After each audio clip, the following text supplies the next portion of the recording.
एक जंगल में आम के पेड़ पर दो पक्षी रहते थे, एक तोता और एक उल्लू। तोता बहुत ही नटखट था और वह बहुत ज्यादा बोलता था। सुबह हो जा रात वह बिना रुके बोलता रहता और जंगल की खबरें सुनाता रहता। उसकी आधी बातें सच होती और आधा बिना मतलब के शोर करता रहता।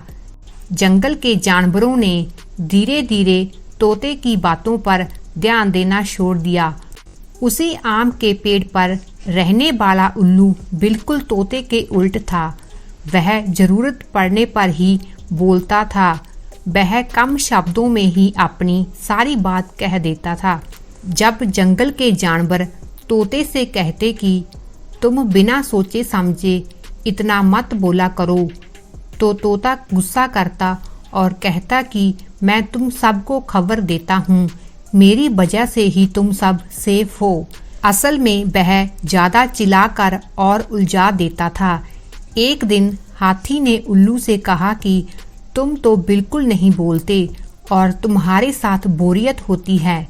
उल्लू मुस्कुराया और बोला, जब हम ज्यादा बोलते हैं तो सुन नहीं पाते और असली ज्ञान सुनने से मिलता है।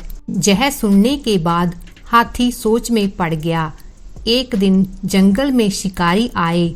उन्होंने जंगल में झील के पास अनाज के दाने बिखेरे और नकली पक्षियों की आवाजें निकालने लगे, जिसे सुनकर तोता आया और दाने देखकर खुश हो गया और दूसरे पक्षियों को जोर से आवाज लगाने लगा, सब आ जाओ, बहुत अच्छा खाना है, जल्दी आओ। वह चिल्लाने लगा। उसकी आवाज सुनकर कई पक्षी लालच में आ गए और जैसे ही वह दाना खाने लगे, जाल उनके ऊपर आ गिरा।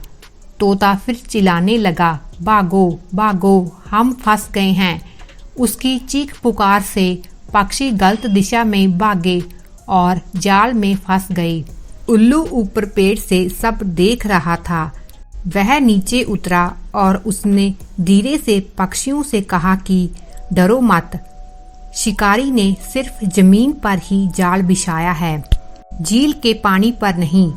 सब साथ में उड़ो और पानी की सतह पर पहुंचो, फिर तुम जाल से बच सकते हो। सभी पक्षियों ने ऐसा ही किया और वे जाल से बच निकले।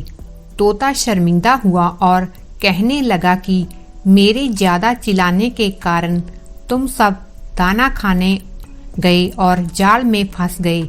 मुझे माफ कर दो, अब से मैं ज्यादा नहीं बोलूंगा।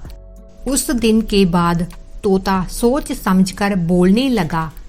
उल्लू की समझदारी ने सबको बचा लिया। हर आवाज पर ध्यान नहीं देना चाहिए।